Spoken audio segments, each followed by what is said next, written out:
Alright. Matthew over here knocking his camera down. Matthew, why'd you punch your camera? Your camera didn't deserve to get punched. What did your camera do to you? I was trying to reach for something. Are we starting this or not? Yeah, we started. I already started the recording. Oh, wow. Wonderful. Well, not the recording, the live. Okay. Caesar, why are you holding a mirror up? Caesar, you realize you're ugly ahead of your time? What? Anyway, welcome back, beautiful and ugly people that are a part of my community.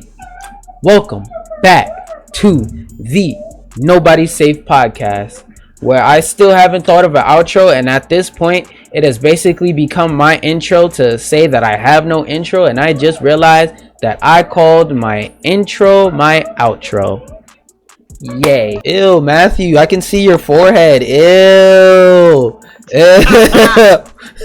What's so hot?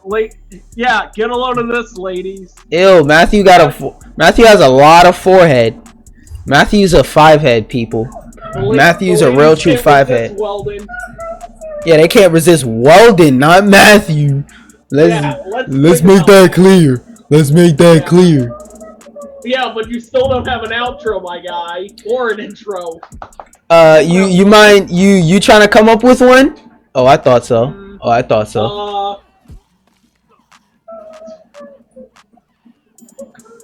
Oh, alright. You want to introduce the first topic then, Mr. Sir? Dang, try and link the beginning of this with the first topic somehow. Okay. Oh wait, okay. Link? Let's talk about The Legend of Zelda. Yeah. My transitions are godlike. Don't question my godhood status. That's it. Burn. Burn. I'm about to get canceled. Okay, so yeah, The Legend of Zelda. We're not talking about no games. No. We're trying. What? No. What do you mean no? No, it's white. We can't have that. Wow, what's that supposed to mean? Wow. That's exactly what it is. I wrote down a few positives and negatives from my end, but you know what's ironic? In class I never took notes, but now that I'm doing a podcast I do take notes. It's kind of funny when I look back on it. But anyway, I do have a few notes as to how I feel about the show. So I feel like it's fun to watch from episode to episode, and I feel like most of the time the running gags feel fun, and it feels like it's used just enough to feel fun when heard, but not feel overused, except for the last couple episodes. I mean, the last couple episodes, every 5 seconds, excuse me, princess, excuse me, princess, it was like, oh my god. Also, fun fact, he says excuse me, princess 29 times throughout the 13 episodes. Let that sink in. And I feel like the character dynamic feels natural episode to episode, despite it leaning heavy on trying to be like a Saturday morning cartoon toy seller type of TV series. I feel like the dynamic between the characters, I feel like if they were able to get like more funding or like approval or whatever, they would have been able to take this show really far and do a lot with it. And yeah, you forgot one fact. Only one season. Oh yeah, it's only one season. It's only 13 episodes. I feel like if they were able to continue it, and if they were given creative freedom, cause like I see little inklings of story that they could have turned into a long running storyline that they could have done a lot of stuff with that would have been very interesting. But on to my negatives. No, go on, Matthew. No, go on. Say what you was about to say. Yeah, honestly, like, okay, so here's my view on it. Well, here's the thing, a little history lesson. Well, y'all know the Super Mario Bros. Super Show, right? And I'm not trying to transition into something else because this is important. So, the Super Mario Bros. Super Show, right? They played every day of the week except Friday. That's when Zelda played. Every Friday. They took a break from the Super Show. Every Friday they played Zelda. Just wanted to spew that out there. And in my point of view, well, yes, I can see some of the story within it. So, like, if they try to make a Zelda cartoon today, like, maybe they could do like one story arc per season, another, and then continue on. Just don't turn Link into a poon hound trying to get Zelda all the time. I mean, No, like seriously. yeah, like Link was kind of a major pervert that whole series. But one thing I did notice, where every time he saves her and every time he tries to go in for it, he slips and falls. Like, bruh, they kept holding my man's Link, but we not even gonna talk about that. I feel like during the last 3 or 4 what's the fairy's name? Oh, Sprite. Yeah, the Sprite. cop walker. The cop. Sprite is basically Navi before Navi even existed. I mean, you're not wrong. But I would like in the I think one of the episodes, but I think like she's like the cock blocker in the entire series. No, that I would agree with that. She's I feel like who's trying to get with him. that's also true. I feel like how we're able to pull so many facts from a 13 episode show. I feel like the last 2 or 3 episodes alone could have been like 10 or 12 episode arcs. There's a lot of material in here for them to create arcs off of. Like even the dynamic in the end where, for example, Ganon was like, it's impossible that Zelda's the only one that Zelda's the only one that can see Link. That would mean that she loves him. Like that arc right there, her coming to terms with the fact that she actually loves Link, like that's a whole arc right there. And then while that arc is going on, maybe you could do another arc with like with the where the White Knight comes back and like he gotta fight all the Twitch simps or something like that. I'm joking around with it, but still, like, you could go really far and they could have expanded with it, and it's such a shame. Like, I feel like a lot of the things that held it down like really killed it, because like I said, for example, like how you mentioned the Super Mario TV show, that TV show lasted as long as it did because it sold copies of Mario.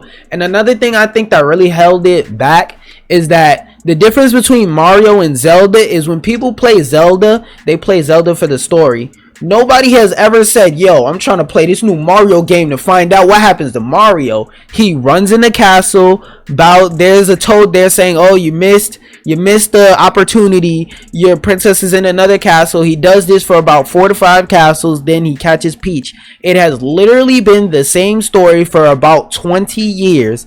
The Mario story is never ever gonna change. But with Zelda, well, those don't really count, because that was like one of the one times Nintendo wanted to be adventurous, and you know how Nintendo is when they get adventurous, they try to forget it as soon as they can. But like, yeah. I'm talking about like mainline Marios. I'm not talking about Hotel Mario and all that crazy stuff. I'm talking about regular mainline stuff like Mario Galaxy, Odyssey, stuff like that. It's usually him just putting on a jetpack or finding an excuse to jump into turtles and save the city. That's the story of Mario. I'm going to save the princess. That's it. Well, Zelda is way more stuff within those games. Like from A Link to the Past and all that crazy stuff is way more story packed into those games, to the point to where Zelda cartoon, compared to what people, from where it is and compared to what people are going to expect from it, are two way different things. Like, people are going to expect a lot of deep story of Link and Zelda and Ganon and stuff like that, and they're just not going to be able to fit that in a Saturday morning cartoon that could sell toys and copies of The Legend of Zelda. That's just not going to happen. It is what it is. But also, it's kind of like a cliche, fantasy cliche. Like the point of Zelda. Yeah. That's another thing. They really dumbed it down. Like, they dumbed it down a lot in order to try and, like I said, make it a Saturday morning toy seller cartoon. Yeah, even though we didn't have no toys to sell. Well, selling the toys, games, same difference. Point is, the idea of the show was to get copies of Zelda to fly off the shelf like how they did with Mario. Now, yes, Zelda is one of the highest selling series of all time, but in the context of what they were trying to do, it was an awful idea, because what people were going to expect and what they got were two way completely different things. Wait, I know why. It flopped or something like that. You know why? Why? It was a video game. Nah, I don't feel like. Well, I feel like yes and no. Like I said, I feel like it's really just a victim of what people were expecting it to be, and what it was were completely different. people expected like complex storylines and stuff, but make fun of movie they're video game based on video games. Well, not really. Well, yeah, I make fun of movies, but animated series that deal with video games usually are good or like decent at best. Well, live action or like. Well, live action movies and stuff like that, then yeah. Oh yeah, we slander those. We don't let those live around here. Man, I had it right here. Except for this guy. Oh God. This man really. Yeah. Matthew, nobody cares that you went to the barbershop and brought Sonic for bootleg on a laser disc. All right, they don't even use those in 2020. Oh, cool, you got a real good bootleg man that knows how to use a Sharpie on a disc. He colored the disc gray and let a Sonic cutout be on there. Your bootleg man is godlike, Matthew. Congratulations. Your bootleg man is top 10 bootleg men of all time. You happy? Yeah, well, guess what? You know them streaming services you got? Those are gonna go out, but don't worry, I have the power of this to just plug in my TV. Bro got a fire stick. But to go deep into negatives, now I feel like these negatives, I feel like one of these negatives is kind of niche because like me with going to school for art and stuff like that. So I'm gonna put that out there first. The coloring in this show, like the color scales and the color palettes, is awful. There's just whoever was the art director, he must have did LSD when he decided to color this, or he was colorblind, because this man just took markers and just did this all across the page and said, "Yup, that's how the characters are gonna be colored." The coloring in this show, I don't like it. But onto the more obvious ones, onto the more relatable ones. I think the characters are just so, again, I'm gonna go say it again, cliche and watered down. Like that's like cliche fantasy villain versus hero thing. Of course, with Gandalf. Yeah. Honestly, I felt that way too. I don't know. Well, I feel like I didn't.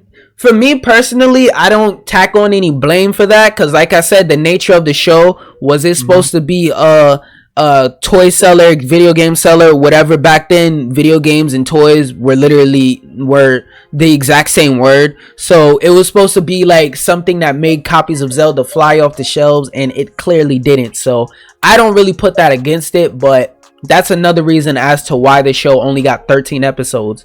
What people expected and what people got, way different. On to my next negative is the animation. Oh my God, the animation in this show is so inconsistent at times.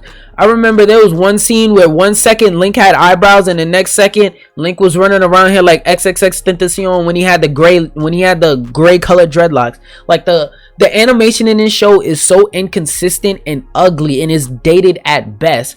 And going on with the action sequences, going on with the animation, the action sequences were lackluster because most of the action sequences were more just them finding it was either like everybody died in one hit, and it felt like what people think the Fist of the North Star is like, because most people's complaints about the Fist of the North Star is that all of the enemies die in one hit. But the difference between Zelda and the Fist of the North Star is that's the point of the Fist of the North Star. The point of Zelda is not that he's an overpowered character just running around. Boop, you're dead. Well, boop, you're dead. Here's the thing, Weldon. Here's the thing. Well, Link in the original Zelda, right? Yeah. Well, when you had full health, he basically shoots this beam out of his sword, which doesn't kill them in one hit, but it shoots a beam. So they got that down, but not the fact that they get shot in one hit. Yeah, that's what I'm talking about. Link feels overpowered, so the action sequences feel like meh at best. And the action sequences, they don't really add anything to the story other than, oh yeah, this is a Saturday morning cartoon. There's supposed to be action. Go fight some of Ganon goons. Boom, there you go. Like the action sequences, I feel like they didn't add anything to the story. I feel like if anything, they take away from the story because they take up precious time that could have been used to tell a deeper and better story. That would have, because honestly, if they would have went against the grain and said, no, we're not gonna make a show that's gonna sell toys because it's Zelda, that's not gonna work, and it obviously didn't. And we're gonna make a show with a very deep and enveloped story and rich world building and stuff like that, I feel like it would have went far. Because like I could see that this show, they wanted to do that, but there was somebody at Nintendo going, no. What do you think this is? Yeah. Like, what do you think this is? Time to take chances day? No. So I feel like it's, like I said, it's a product of the time, and it's a product of somebody going, no, that's what you want to make, but this is what you're gonna make. And as for like my negatives and positives, that's as much as it can go. And the only thing like I could really like put in last minute is, like I said, I feel like this show could have went way further if they took the time to expand upon it, because like in the last 2 or 3 episodes, like those episodes, even though they were very, very simple, I feel like there could be whole story arcs behind those episodes alone. Like for example, the episodes where Ganon's minions broke away and they revolted against him, that right there, that's 10 episodes easy right there. Or the episode, or like, actually, matter of fact, not even 10 episodes, that's a 2-parter right there, guaranteed. At minimum, that's 10 episodes with a 2-parter at the end. That's 12 episodes right there. Or like the White Knight thing, that's a good 2-3 episodes right there. Like there's a lot of things they could have expanded upon. And speaking of things that expanded upon, this show was close enough to be enjoyable. I tried to make a transition where I used close enough, but I didn't even come close enough to what I was trying to do. Well, you just did one right now, so there you go. Because my transitions are godlike. But oh wait, I didn't even say we didn't even go around the table. So as y'all know, for those of y'all who don't know, the rating scale we usually go by is bootleg it. For TV shows, it's usually bootleg it. Watch it when it comes, like watch it whenever you watch it. For example, if you catch it on a day that it's coming on live, like if it's a live running show or whatever, watch it, or watch it on Netflix services, or this is a show that you got to experience while they're airing it. My recommendation would be, if you were to see it on TV, like, and there was nothing else to watch, go ahead and watch it, but don't go looking for this show unless like you're a Zelda or Nintendo super fan, like that nerd over there. Oh wait, no, that way. But Matthew, what's your rating on it? Bootleg it, Netflix, or you should have watched it live? Well, burn it. Well, first off, you can't even watch the show live anymore. No, I'm saying if you could have watched it live, you would have preferred to watch it live.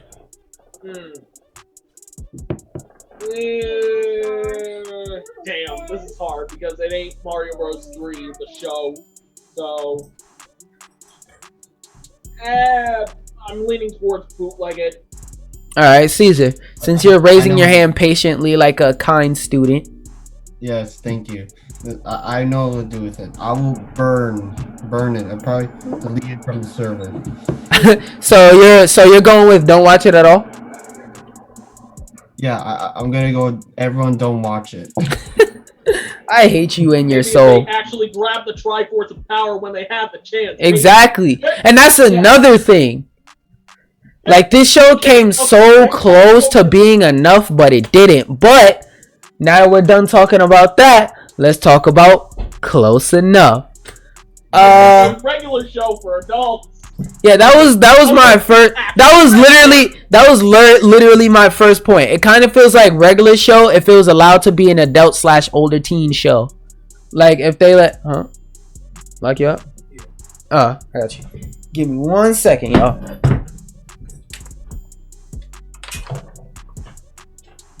Hey Caesar, I'm gonna go get some more water. You don't mind, right? Yeah, I don't care. Okay, I'll be back. Ugh, Jesus. No. Consumers grade 3D printers really just kind of suck. Alright, I'm back. So the main thing I was saying is that close enough feels like regular show if it was allowed to be an adult show, and if they didn't have. Oh wait, Matthew walked away. I sad. Good. Well, since you wearing your hat. Why? Wait, what? Can't be out here outdoing me in the hats department. That's not how this works. America Great Again hat? What? Alright, bro. What, Matthew said he was going to the bathroom or something? Oh yes, I'm back. Back. What is that? Nothing. Nothing. All right, now back to talking about close enough. Like Matthew, the first thing Matthew said was literally my first positive. It feels like regular show if it was allowed to be an adult older teen show. Like if instead of regular show getting picked up by by Cartoon Network, it got picked up by Adult Swim or even Toonami, which I heard they have Toonami originals, like they have them in the works and they're trying to do some, but I haven't been able to find any information as to like plot or anything like that. So I'll keep y'all up to date when I find out, when they release more details on it and I found out more about it. So yeah. And the crazy thing is I have more detailed negatives for this show, even though like I have an overall positive opinion of this show. And for my second biggest positive, I feel like how the character dynamic is, like how they interact and how it feels when they're interacting with each other and how they're with each other. I feel like it's very natural and organic, and it feels like that's how somebody who was in that situation, in these situations, would act. And they do get pretty nutty and funny at times and stuff like that. And it's cool. Like I said, like literally, if you like regular show, you'll like this. Like it's like in terms of describing the sense of humor, it's the same thing. It's nothing crazy. It's nothing new. It's the same thing. It's just allowed. It's just like regular show, but if they were allowed to say the F word now, like they don't have to hide it and say F. They can actually say fuck now. So what are y'all positives on the show? Agree, disagree on my positives? Yeah, I didn't have time to watch a single episode because y'all reminded me last night to watch some of the stuff going on. Yeah. No. The one I told you about last night was B&A. I told you a week ago about Close Enough. Well, I did watch B&A, but like you reminded me last night. You know, the last second. Yeah. I told you a week ago. But so Caesar, I know you watched it. Any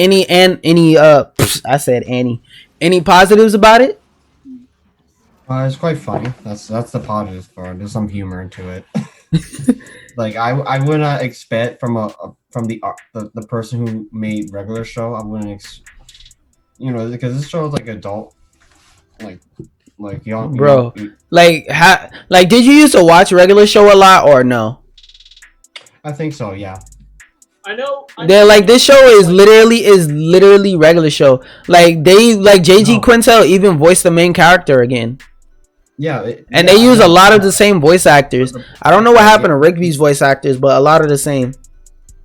Yeah, but I know that. But the point is, like, even though it's like regular show, like this, the art is still there.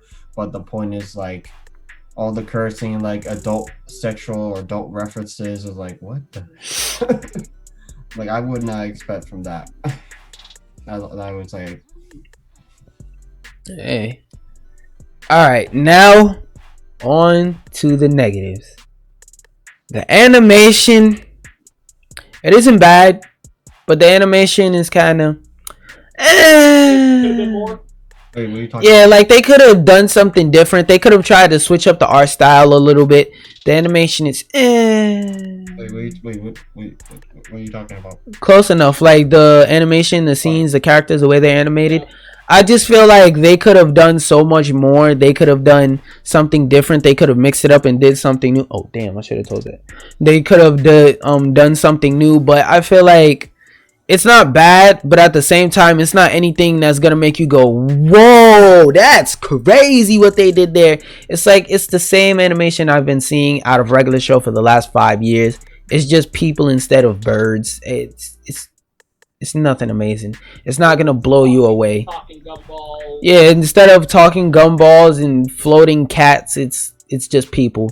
I mean, there's one episode with a dog, but that episode is more like a running gag. Well, not a running gag, but like the joke was that the dog could talk and stuff like that. So that's kind of different, but mostly the animation is the same. It's just this time they're not birds, they're people. I feel like they could have did something new, maybe hired some different artists, went with a art style that was a little bit different. I feel like they're kind of using that to play up on regular show nostalgia and how it ended awfully.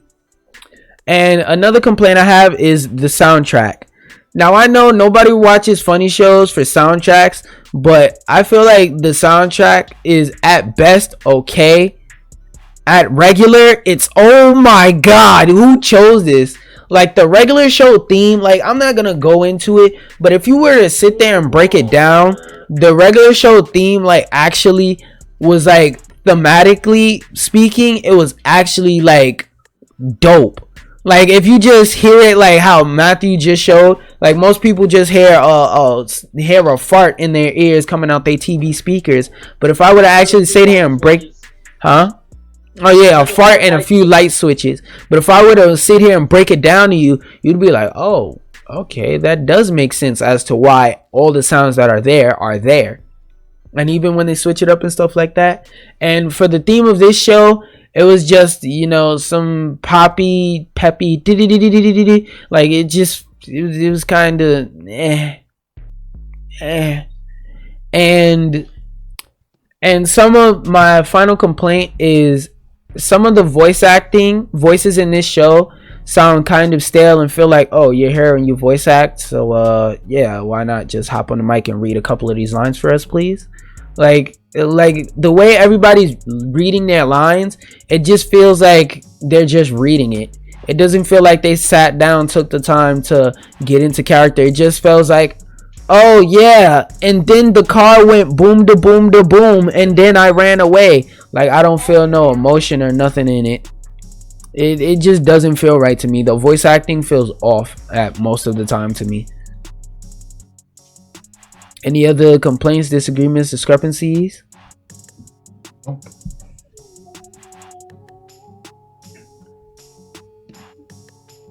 Any other discrepancies, y'all? Well, my Zoom call says this meeting is no longer has a time limit. Yeah, no longer has a time limit. Just ignore it. Okay. I have some discrepancies. Okay, what? What are they?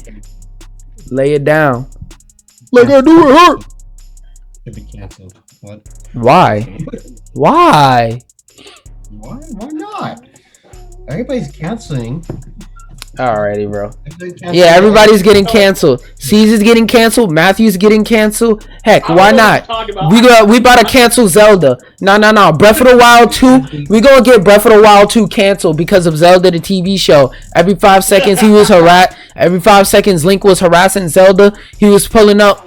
Like this man. Oh yeah, kissing time. Word, like this man literally, like, yo, this man literally swung into her window in the middle of the night with a handful of flowers. Like, hey, when am I gonna get a kiss? You feel me? Like, that's kind of creepy. No. Not gonna lie. You know what the stupidest one is? He was pretending to be sick, right? Entered into Zelda's room and was like, oh yeah, kiss time. Word, Kiss time. Word, Zelda's gonna get canceled for harassment. Zelda's gonna get canceled. Okay, no Breath of the Wild 2. Designs for Link and Zelda, right? Yeah, hashtag me too. Well, yeah, but you know the Smash Ultimate designs for Link and Zelda, right? Hmm? Yeah, that would not fly well in today's world. Mm-hmm. Let's just say that. What? Everything. Cancel everything. Cancel Gone with the Wind. Cancel every single thing in Civilization. Cancel. Will you leave out my room? Please close the door. The Thank Sonic you. movie's getting a sequel, and we finally got the date for it. Since you don't deserve to be on the podcast. Let me rip off your ears and legs like it's nothing. Bro, Matthew, you're like a whole 26. Why do you still have that many toys? Because science.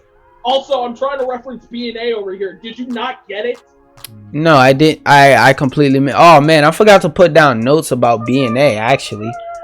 All right. Wonderful. So Caesar, were you able to watch any of B&A? I saw one episode. That's it. Matthew, I mean, Last night I saw like the first 4 episodes. Okay, so I'm gonna try to talk and come up with notes off the dome without spoiling it. I'm gonna see another one. All I'm gonna say about the ending without spoiling it is one guy. No, Matthew, put your headphones back on. Put your headphones back on. I actually want to watch this So no, Matthew, put your headphones back on. You're gonna love this. Wave your hand. What's been done? Okay. One guy yells down another guy's. One guy almost yells down another guy's throat. No, Matthew, that's all I'm gonna say. One guy yells down another guy's throat. Of course. I'm being serious. That's literally what almost happens. Okay, but without spoiling the show, because I actually do want to watch this. The messages are intriguing. I might have said message wrong, but I don't give a damn. Try to cancel me all you want. I'm gonna get bought out by Disney anyway. Yo, chill. They're gonna strike down the stream. Chill. You're a bad person, Matthew.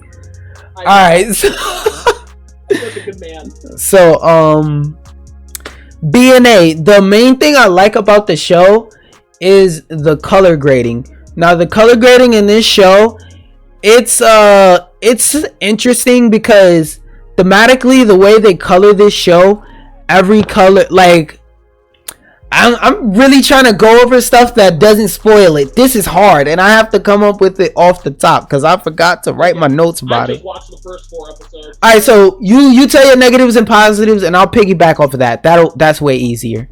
Okay, let's see. The wolf character.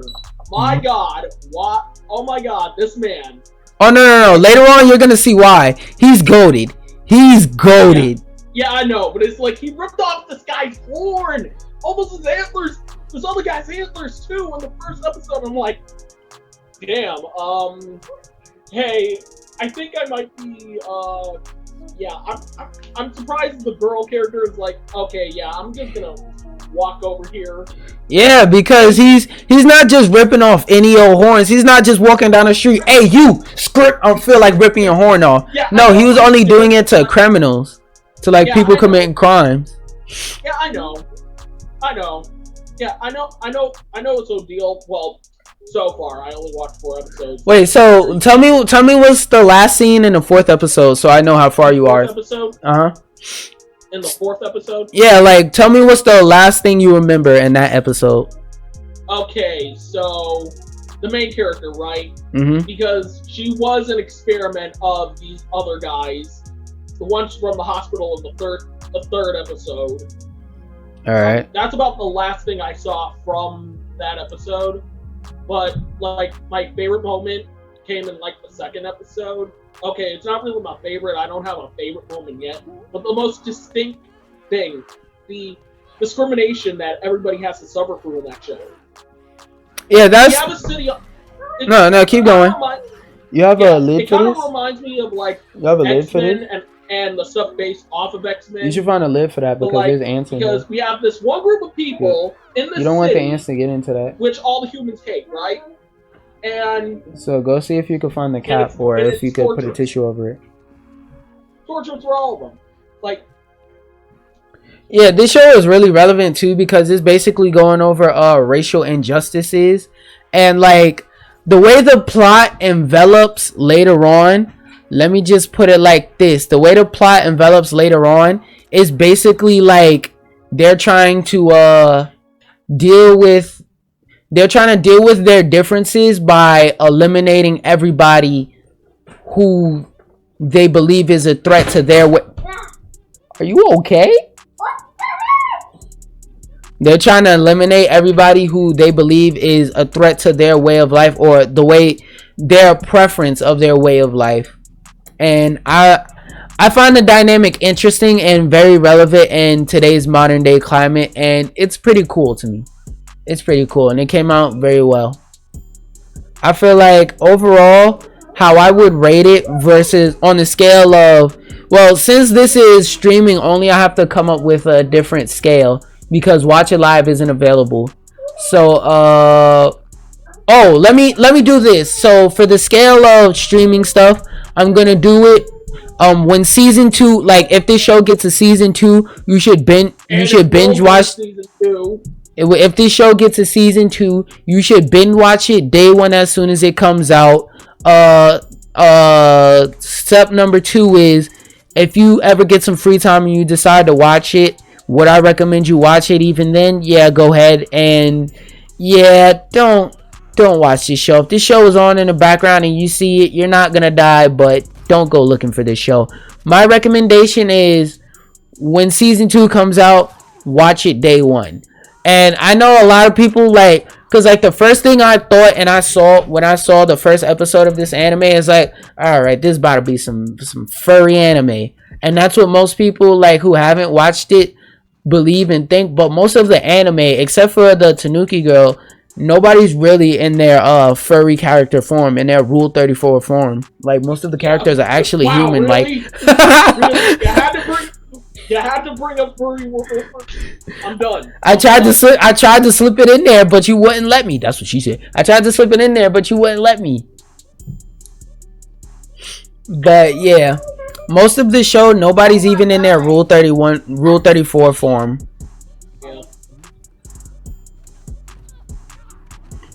But so yeah, so far, Matthew, any negatives you have about it? Cause I'm gonna get into my negatives and oh boy. Well, one, love the color scheme still. I think this anime was made by the same people who made this other mecha anime. I think either Darling of the Frank or... Yeah, I think Darling. I know you looking at me like that, Weldon. You know who... No, I have no idea what that is. 02? No. Again, don't quote me on this, so yeah. Still, animation looks great, although don't watch it at night, though, with the lights off, because... Damn, the show's bright. I think that just me. Wait, hold up. For reference, he turns all his screens up to max brightness. Don't believe him. What are you talking about? This show, most of this show is dark colors, bruh. Most of this show is like dark reds and blues and stuff. Like, bruh, you just turned your computer. He be turning his computer screen to max brightness and then downloading applications to make it even brighter. Haha. Cute, funny. You talking about me, man? I'm talking about both of you, really. Man, I turned the saturation up. This man downloaded the footage, turned the saturation up, turned the brightness up. He turned the brightness up so much his screen was just purely white the whole episode. He was watching a blank screen. His parents walked in like, hey Matthew, here's dinner. Oh god, he's having one of his episodes. I hate you so much. They walked in and said, oh my god, my mijo is going crazy. What did I do wrong? What did we do wrong? We're like, oh god. They went to their prayer circle and please pray for my son Matthew. He was watching a blank screen and crying, oh yes, I love the furries. Help him. Help him, Jesus. Help him. Aye. Mom, I'm not even a furry. Come on now.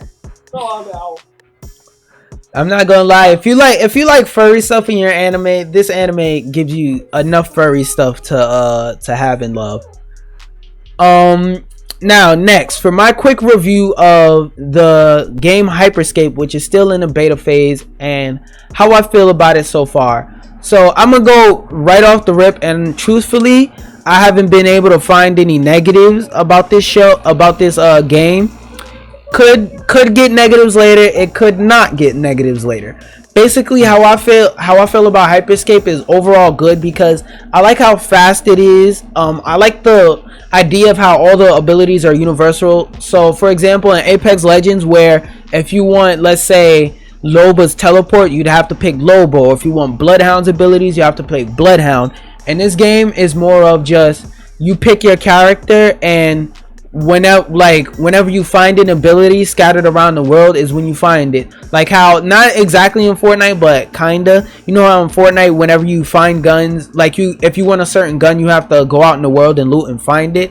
Think of like that, but more fair, because like in this game, like, you know, like when the match starts, you know where the literal exact location of where everything is at. It's just a matter of left, right, forwards, backwards, honestly.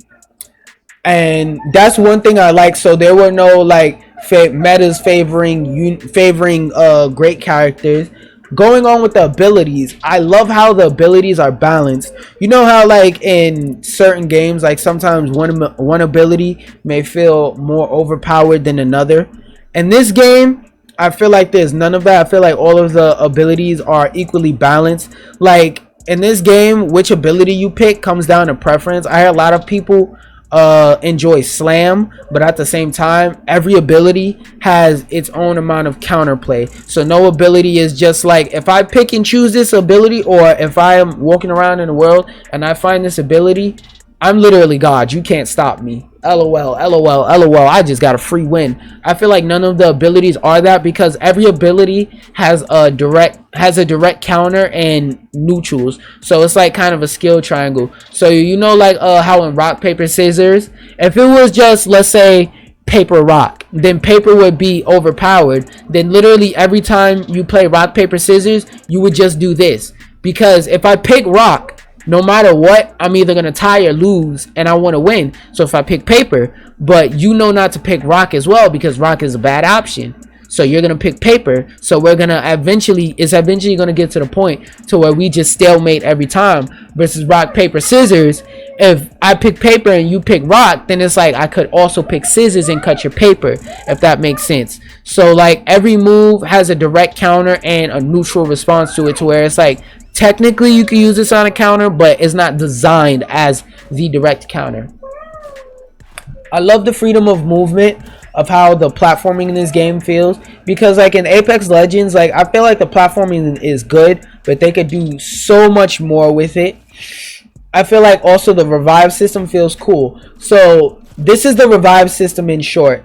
Basically, if one of your friends dies, the next time you get into a firefight, as soon as you get a kill, once you kill one of the enemies, you can go to the enemy's body and revive your teammate using one of the enemy's bodies. And the guns, my second to last thing is, actually I got 3 more things. The guns in this game feel very well balanced. I feel like there's no gun where it's like, yep, pick this gun and that's it. Again, I feel like there's a lot of great balance in this game, and they need to just keep, like, right now, in terms of when they add stuff, they just need to make sure the stuff that they add isn't overpowered, because right now everything they have is well balanced, in my opinion. Another thing I like is how it's integrated with Twitch. For example, if you're playing this game on Twitch, they give you an overlay where the viewers who are watching, they can vote on what happens next. So every few minutes they have different events in the game. For example, let's say low gravity or max ammo. Different people in your audience can vote, let's say low grav, max ammo, whatever, and it takes the results from anybody who's playing the game while streaming, and it compiles it together and see which one was the most chosen, and that's the event that happens, which is a pretty cool idea, I think, personally. And the last thing I have is, one of my biggest complaints about like Fortnite and Apex, especially early meta Fortnite and Apex, is that it promotes camping, because nobody knows the map, nobody knows the hiding spot, nobody knows, okay, before I go into this house, I gotta check here, here, and here, because somebody might be lurking looking to kill me. It's just like, no, everything's kind of with some random dance. No, not that, but I don't know what you're talking about. Fortnite dance, come on now. I wasn't even talking about dances. I wasn't talking about Fortnite dances. I'm talking about the idea of the lack of a circle. You on a whole different topic, my good sir. But dang. Oh, I like the idea of the lack of a circle. So parts of the map do implode, and they give you plenty enough of time to get out if you're in there, and if you have movement abilities, it helps a whole lot more. But yeah, the lack of a circle prevents you being able to camp in one spot, because it's not like it's telegraphed and you know the circle's gonna end here. I can technically just camp in this spot until I have to move. It's like, no, you gotta move around all the time, because you never know when the spot you're sitting in is gonna blow up and implode. Now, I also want to tell everybody, Caesar is a bad person, because I told him 2 weeks in advance to get his hand on a copy of The Last of Us, and he still hasn't played a single minute of The Last of Us. Yes. Shame. What about the beautiful sequel that everybody loves so much? You said what? The beautiful, the sequel, part 2. My sister played the first game. She hasn't played even the second game. But how's that sequel everybody loves? I actually like The Last of Us Part 2. Oh. Okay, so like the positives and negatives. Also, real quick, this is not a review. These are my first impressions of The Last of Us 2. If y'all watching the review part of this on YouTube, hey, what's up, y'all? It's Captain Slander here, and if y'all want to, probably an iCard link in the description. Go check out my playthrough of it on my other channels and whatnot, and maybe catch it live on Twitch. You feel me? Anyway, The Last of Us 2. I've been having fun with this game recently. I've heard people say that they've been 20 hours in the game and did not a single thing in the story interesting. 8 hours and different times like that. I honestly don't know what they're talking about. I feel like this game so far is very, very, very interesting. The artistic choice and how the camera is very noisy and the color choices and etc. Like things as simple as that, I enjoy. Now, I'm not gonna lie. Overall, most of the time, it's blue and brown, the typical complementary colors, because those are very easy to implement.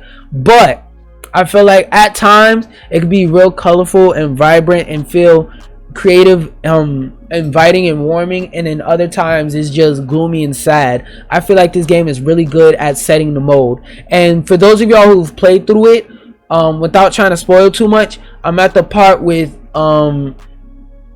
Shine and Joel, Shine and W in the museum. For y'all gotta watch my playthrough to know who those are. Give me clout, hit my foot like out. Anyway, buy the game themselves, but what if they don't have? Yeah, but why buy the game when you could just watch me play it for free? They ask the boomers. ask the boomers. Another thing I wanted to add is that I feel like the puzzles that I've dealt with so far in this game are way more creative than in the first game.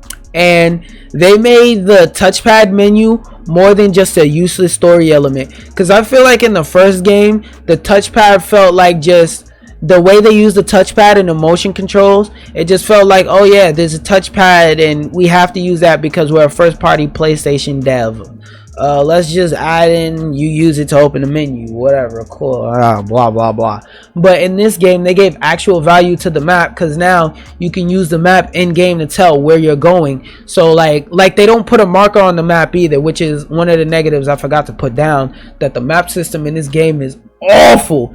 There was a lot of the times where I'm walking around and I'm like, yo, where am I supposed to be going right now? Like, this clear-cut path isn't always so clear-cut. Like, sometimes it gets a bit confusing.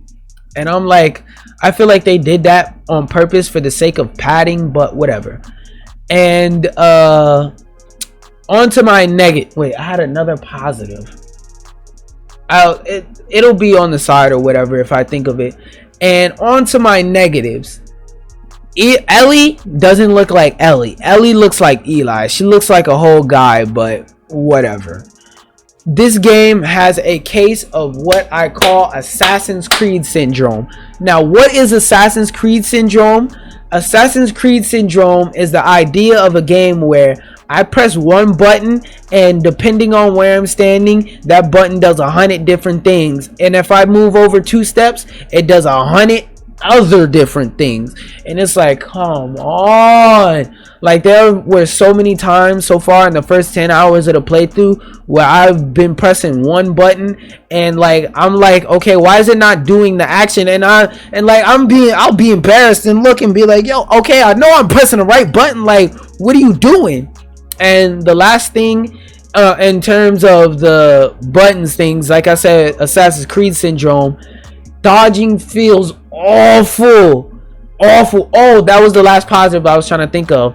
The mechanics of the game, the way they treated the mechanics of this game, it doesn't feel like they were you know how like certain games where when it comes to redoing the mechanics and stuff like that for sequels, they might change the whole game up. I feel like the mechanics of the first game were solid enough to the point to where all they had to do was Control C, Control V, and make it a little bit better and update and modernize it. And like I said, sometimes this is to his downfall, and it has Assassin's Creed syndrome. You press the B button and this character just flies up into the sky and turns into a bat when all you wanted to do was walk forward. Like, it's just annoying sometimes, but mechanically, great.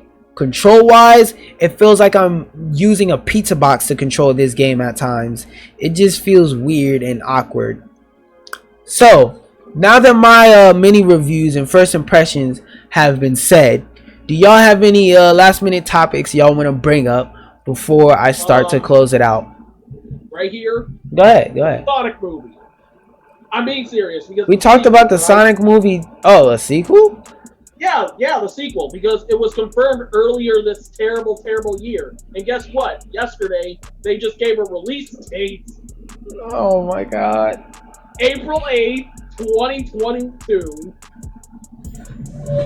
Yes.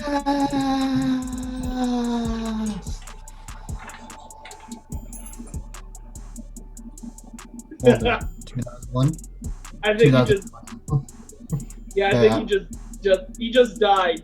He can't live with the fact that the Mario movie was crap. Wait, this is a suit song. Listen, I don't know what I'm waiting for. 2001 to 2020.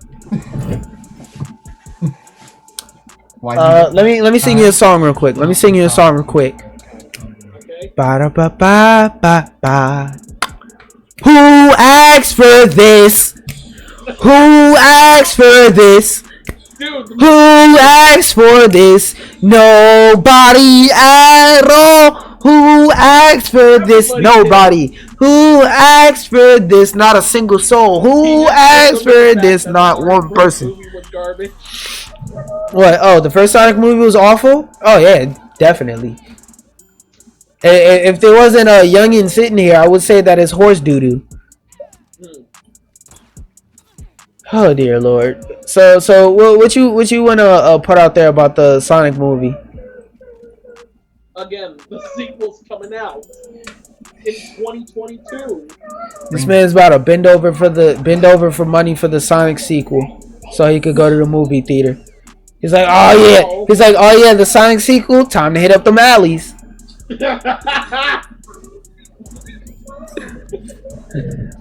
Alright, that's it. Before I start wrap it up, bringing in the closing topics and stuff like that. Yeah, B&A is still good, and yeah, that's about it. Alright, Caesar, any topics? Alright, as for show recommendations and stuff like that, you already heard it, but one show I will always recommend is Dead Man Wonderland. Go watch it. Go watch Dead Man Wonderland now. Boom. In terms of music I've been listening to lately, I haven't been like listening to anything new.